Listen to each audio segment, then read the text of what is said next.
warahmatullahi wabarakatuh. Ketemu lagi di video pembelajaran teknologi informasi dan komunikasi, program studi teknologi industri pertanian. Kali ini kita akan membahas tentang pengembangan sistem informasi atau sistem development bersama saya Bu Diki Danartewinanti, STP MSI. Seperti kita tahu, sistem harus dikembangkan karena setiap bulan bahkan atau setiap harinya teknologi selalu berkembang. Sebagaimana yang pernah kita alami sendiri, teknologi ponsel atau handphone yang tahun 1994 sampai 2020 berkembang sangat pesat, bahkan kita mengalami sendiri bagaimana perkembangannya begitu cepat.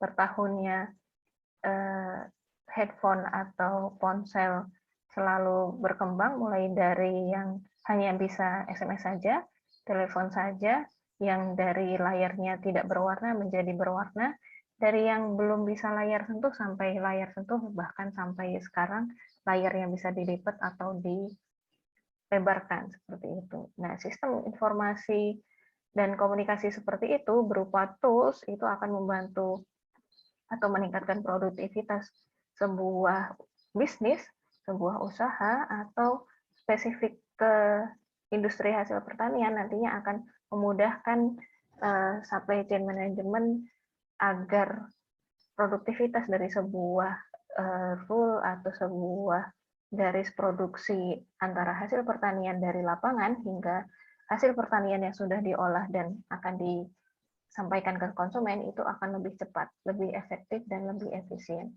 Namun tentunya sistem tersebut, sistem informasi dan komunikasi tersebut harus dirancang sedemikian rupa agar benar-benar terpakai oleh user, baik itu dari kalangan petani, dari kalangan pengepul, dari perusahaan pengolahan itu sendiri, sampai ke konsumen itu sendiri. Bagaimana mengadakan hasil pertanian yang kita butuhkan melalui sistem, suatu sistem yang berbasis teknologi dan dapat dikomunikasikan dengan singkat, bisa kita datangkan dengan waktu yang singkat namun efektif, seperti itu.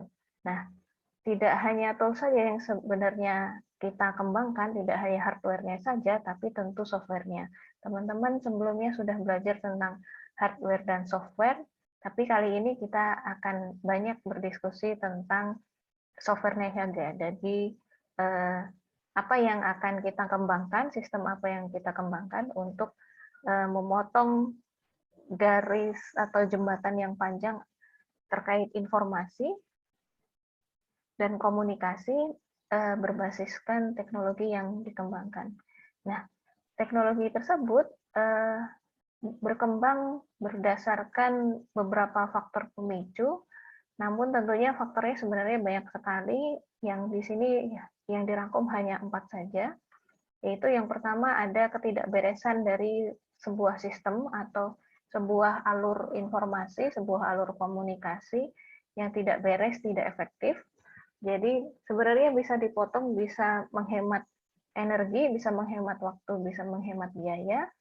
Dan bagaimana caranya? Ya, kita mengembangkan sesuai kebutuhan sesuai kebutuhan user yang beliau inginkan, kayak gitu. Jadi misal saya usernya sebagai konsumen, saya butuhnya barangnya cepat, bisa dilihat dari foto atau video. Sekali saya lihat, saya bisa langsung klik, mungkin istilahnya kalau marketplace itu check out, seperti itu. Baru lihat foto dan videonya saja, saya sudah yakin, oh ini barang yang saya butuhkan, maka saya membuat sistem informasi yang memfasilitasi itu sehingga konsumen seperti saya bisa membeli barang dengan cepat dan dengan mudah.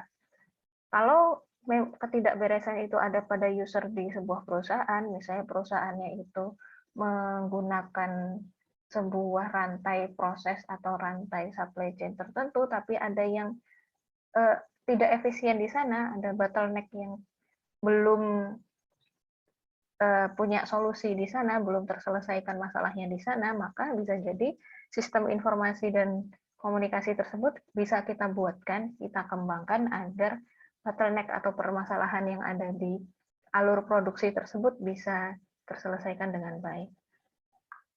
Atau misalnya ada pertumbuhan organisasi, jadi ada beberapa departemen yang baru dibuat, memang dibutuhkan di perusahaan tersebut, namun alur untuk menuju ke sana, komunikasi menuju ke sana, harus melalui banyak meja seperti itu. Maka meja-meja tersebut dapat dipotong dengan sebuah sistem yang tinggal klik saja, kita bisa langsung mengkomunikasikan kebutuhan antar departemen atau dari pimpinan ke departemen tertentu. Kemudian ada pertumbuhan teknologi. Pertumbuhan teknologi di sini bisa kita simak bahwa dulu kita belum mengenal adanya web, barangkali, atau belum mengenal adanya aplikasi di handphone, aplikasi khusus untuk tools tertentu di perusahaan, karena teknologi semakin berkembang dan mungkin semakin canggih dengan ukuran yang sangat kecil, ukuran yang sangat ringkas seperti itu, kita mengupgrade atau memperbarui teknologi tersebut sesuai dengan perkembangannya. Jadi semakin alat-alat kita akan menjadi semakin tipis, semakin kecil, tapi performanya akan semakin tinggi karena dia mampu untuk mengerjakan banyak hal sesuai dengan spek hardware dan software yang sudah diperbarui. Nah, kemudian ada faktor pemicu berupa kebutuhan pasar. Kebutuhan pasar, sebagaimana cerita tentang marketplace tadi, bahwa kebutuhan pasar ada yang pasar memang untuk beliau usaha kembali, atau dia memang end user yang hanya konsumsi saja. Semua itu akan membuat sistem informasi berbeda, karena sistem informasi untuk orang yang kemudian berjualan kembali atau berbisnis kembali sebagai reseller atau sebagai franchise kayak gitu, pasti toolsnya akan berbeda dengan sistem yang tampil di konsumen. Seperti contohnya ketika ada teman-teman tahu aplikasi Gojek, aplikasi Gojek untuk konsumen dan aplikasi Gojek untuk driver, atau aplikasi Gojek untuk pemilik toko GoFood, itu akan berbeda tampilannya, bahkan berbeda aplikasinya. Nah, dari kebutuhan-kebutuhan tersebut nanti akan disaring mana yang bisa dirangkum menjadi satu, diringkas menjadi satu, mana yang harus masing-masing. Semuanya tergantung dari kebutuhan dan permasalahan yang perlu diselesaikan. Itu adalah faktor pemicu perkembangan sistem informasi dan komunikasi. Nah, prinsipnya menurut Hamdan 2016, prinsip dari pengembangan sistem ini, yang pertama adalah sistem yang dikembangkan adalah untuk tujuan manajemen, untuk mengefisienkan pekerjaan. Jadi, kemudian yang kedua, sistem yang dikembangkan adalah investasi modal yang besar. Jadi setiap sistem itu pasti butuh biaya investasi, namun sebenarnya secara efektivitas kinerja dan produktivitas, yang modal yang besar itu akan tergantikan dengan hasil yang kita dapatkan. Kemudian yang ketiga, semua alternatif yang ada harus diinvestigasi. Jadi permasalahan yang sedang akan kita selesaikan dengan sistem informasi harus detail kita ketahui apa saja posisi kita di mana untuk menyelesaikan permasalahan tersebut, dan sistem informasi ini nantinya akan membantu di bagian mana saja, dan di bagian mana lagi yang bisa diselesaikan secara manual oleh manusia, itu harus dianalisis. Kemudian investasi yang baik harus bernilai, seperti yang dijelaskan di awal. Dia butuh modal yang besar, namun harus produktif menghasilkan sesuatu yang lebih besar daripada itu. Yang kelima, sistem yang dikembangkan memerlukan orang yang terdidik, karena tidak semua orang paham tentang teknologi, pasti butuh ahli teknologi untuk mengoperasikannya atau untuk maintenance, menjaga agar sistem tersebut terus berjalan dengan baik. Yang keenam, tahapan kerja dan tugas yang dilakukan dalam proses pengembangan sistem itu juga harus diperhatikan agar tidak ada yang terlewati, karena sistem itu biasanya bekerja secara berurut dan logis, maka harus punya SOP atau tahapan kerja dan tugas yang jelas. Yang ketujuh, proses pengembangan sistem tidak harus urut, tapi harus sesuai dengan SOP yang dijelaskan nomor 6 tadi, agar semuanya bisa tercapai dan bisa terbaca dengan baik datanya. Namun secara operasional bisa dikerjakan secara paralel, tidak harus seri.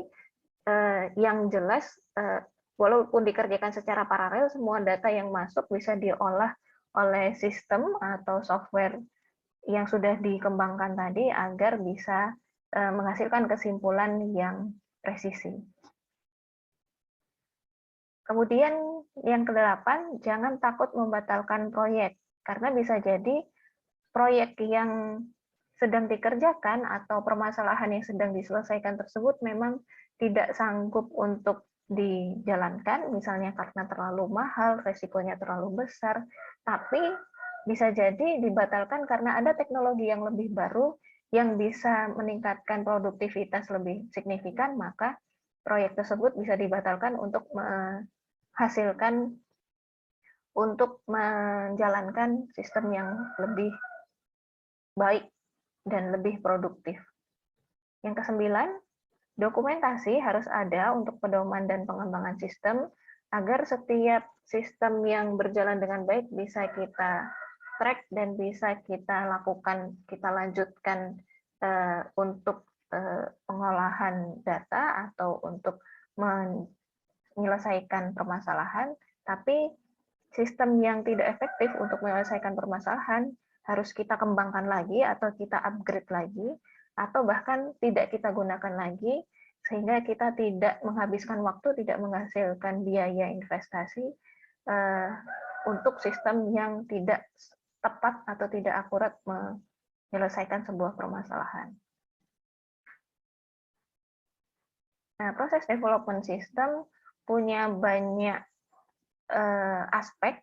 Yang pertama adalah aspek performa atau kinerja, kemudian aspek informasi dan aspek ekonomi, kemudian aspek kontrol, aspek efisiensi, dan aspek service. Sistem ini, proses ini biasa dikenal dengan pieces. Proses ini nantinya akan menentukan sistem informasi kita ini akan efektif atau tidak, bisa dievaluasi dari aspek-aspek pieces tadi. Jadi, apakah dia dapat meningkatkan hasil kerja, apakah dia dapat meningkatkan kualitas informasi, apakah dia dapat meningkatkan manfaat atau keuntungan dari proses pengolahan data tersebut atau proses manajemen dari perusahaan tersebut dengan berbasis sistem tadi, kemudian apakah dia dapat mengontrol atau mengendalikan untuk mendeteksi, memperbaiki kesalahan-kesalahan, apakah dia dapat efisien dalam operasional, dan apakah dapat meningkatkan pelayanan yang diberikan kepada konsumen jika kita menggunakan sistem ini. Nah, proses development system ini biasanya diawali dengan analisis sistem, kemudian perancangan desain sistem, kemudian implementasi sistem, kemudian manajemen atau maintenance system, dan tentunya pasti akan dilakukan evaluasi secara berkala. Nah, analisis sistem bisa berdasarkan problem solving, adanya kebijakan baru, adanya teknologi yang baru, dan adanya pengembangan dari sistem itu sendiri. Biasanya pengembangan analisis sistem ini harus ada tahapan analisis tingkat keputusan, apakah ada kebijakan baru atau adanya menganalisis arus informasi yang masuk menjadi input atau data yang akan kita selesaikan tadi. kemudian outputnya apa, berupa kesimpulan, dan mungkin tahapan-tahapan yang akan kita kembangkan. Kemudian misalnya kita bisa menganalisis sistem dengan beberapa pertanyaan ini, apakah yang harus dicakup dalam suatu sistem, informasi apa yang diperlukan, siapa yang memerlukan informasi, dari mana dan dalam bentuk apa informasi yang dikumpulkan, dan bagaimana data informasi tersebut akan dikumpulkan.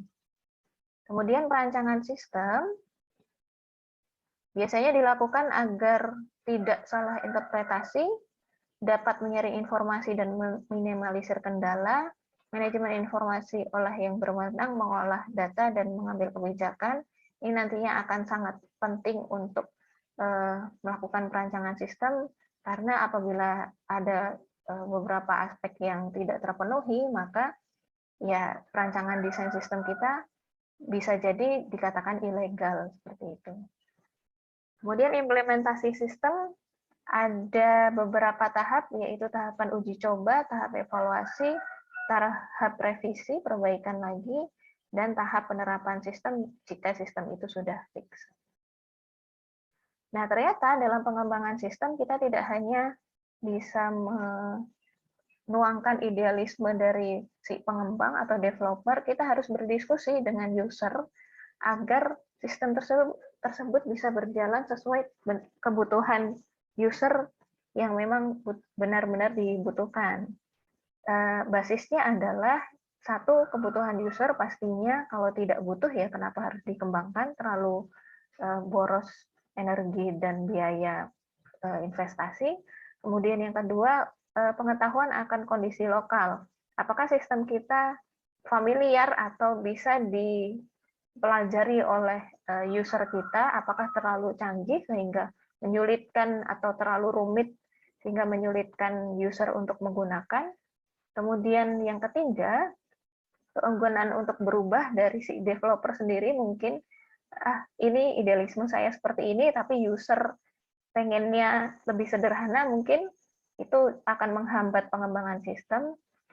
Ada juga user yang tidak mau berubah, ini terlalu sulit, saya nggak mau belajar, itu juga akan menghambat pengembangan sistem. Yang keempat, user merasa terancam. User merasa terancam misalnya dengan sistem ini security-nya kurang mumpuni, kurang aman, seperti itu. Maka sistem yang tadi user merasa tidak aman harus dikembangkan lagi agar keamanannya bisa lebih terjamin. Sehingga user merasa, saya pakai ini baik-baik saja dan saya tidak takut data saya akan dihack atau akan bocor ke orang lain, seperti itu. Karena di pengembangan sistem yang pertama harus diperhatikan adalah sekuritas dari sistem tersebut, terutama pada user yang memang user bisnis dan user perusahaan. Kemudian yang kelima, meningkatkan alam demokrasi, karena dari diskusi tersebut, dari si developer dan si user akan banyak berdiskusi mana yang harus dikembangkan dan tidak saling memaksakan kehendak, namun saling memfasilitasi.